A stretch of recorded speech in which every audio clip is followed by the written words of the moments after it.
Hey, you guys! We are here in Malmö, Sweden. We have arrived for rehearsals. I flew in from London. Simon came all the way from Copenhagen. A 30-minute train trip away. Yes. And Suzanne came all the way from Atlanta. Via JFK. Well, you guys, they did not have to endure any sandstorms, but we have seen our first sandstorm on stage because of Denmark. Saba, shall we talk about it? Let's do this! This is super exciting. You know, I was really lukewarm on this coming into Eurovision, but after seeing two big changes, I'm feeling much better about this. The first is sort of the mirage, the duplication, the illusion of a second Saba on the screen behind her. She's kind of dusting herself off, quite literally. And you can really play with that. You know, you could show Saba separating from herself. You could see Saba looking at herself, mirroring herself. There are many ways they can play with this for the cameras. And the other change is the big boxes ahead, the cubes. You know, we didn't have those in Denmark. It gives us a sense of scale, of depth, of being in the movie Dune. I'm like, where is Timothée Chalamet and Zendaya? Are they gonna crawl out of some of this sand? I just like the scale. And as you'll be able to tell us, in Copenhagen, it was a much smaller venue and it looked big, but now it looks enormous. And I think her voice is big enough to fill that space. So yeah, we'll talk about qualification potential in the second round, but I'm feeling more optimistic, even if it's still an uphill battle. Yeah, and as you point out, the thing was, what I wanted of changes from the DMGP performance to now the Eurovision stage was she was very static. They got a lot out of it, but it was a bit static of her just standing there, you know. But I feel that now with the second Saba in the background, her brushing sand off and having literal sand with her on stage gives this sense of, you know, she has carried a heavy burden. She's now getting rid of it. She's brushing it off her shoulders. It's like she can command herself much more in this. And I know for a fact, because I was at a meet and greet with Saba before she left for Eurovision. They told us a little bit about their staging ideas, and they said that they wanted to still have her on a podium, but make the podium bigger so she could move more freely. And that's also the reason why they changed the microphone, because in DMGP she had a stand microphone, so she was literally having to stand in front of it, but now she has, you know, a brace microphone instead. So she can move more freely. She can use her musical theater background to actually play a lot more. And I think, again, this is from a 20-second clip, so what we can't get everything out of that, but I feel like I can see her being more playful, being more comfortable in it. Also because, I mean, now she's gotten more experience, now she's gotten, you know, more comfortable with performing the song. I'm actually quite satisfied with what I'm seeing. I feel a more grand version that is not made from a lot of lights, which we had in DMGP, and I know that you criticized that a lot. It was like being in a hospital. It was too much. Yeah, but that was what they had to play with there. Here they can use the LEDs much more. They can use the warmer tones to a much greater effect, and I think it shines through.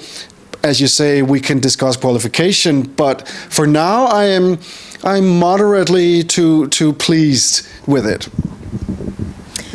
Hi. So I've said since I first listened to this song that I don't love it. There's nothing wrong with it. It's pleasant to listen to. It's easy on the ear. Saba is certainly a beautiful lady with a beautiful voice. I just don't love the song. I'm so over the move on songs. Like sands through the hourglass, so are the days of our lives.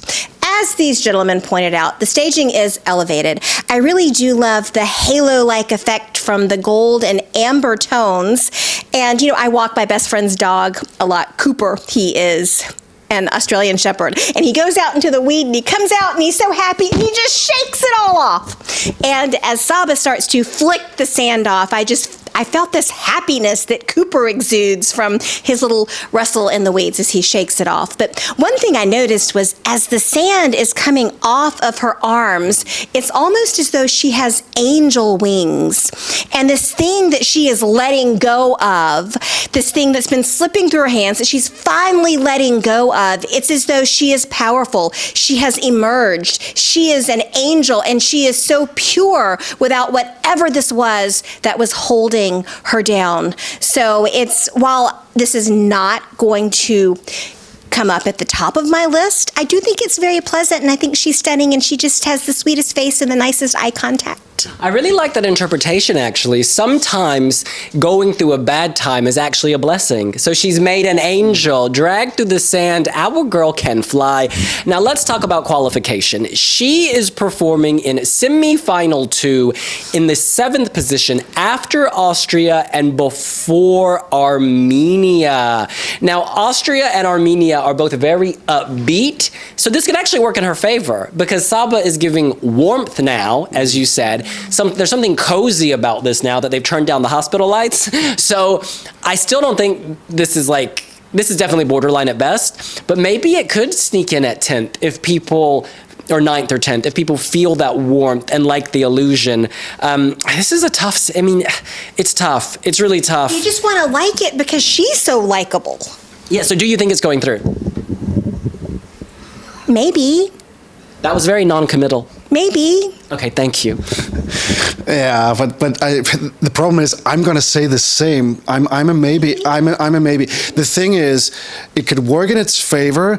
It is a Eurovision sound that a lot of people like, and in a semi-final with lots of craziness. I mean, we have the Netherlands in this semi-final. We have Estonia. We have so much craziness, so much out there in this semi-final that a pleasant, listenable Eurovision sounding song can actually get to a lot of people, be like, oh, this is nice. This is what we like. And I know that some people, accuse Denmark for being vanilla sometimes, but this is vanilla with a flavor. This has more to it, and it has Saba. It has her personality, and I think she's actually becoming so much better in exuberating her own personality into this song. So I am cautiously optimistic, but that's given our track record from the last 5 years. I mean, Firog Flamma, right?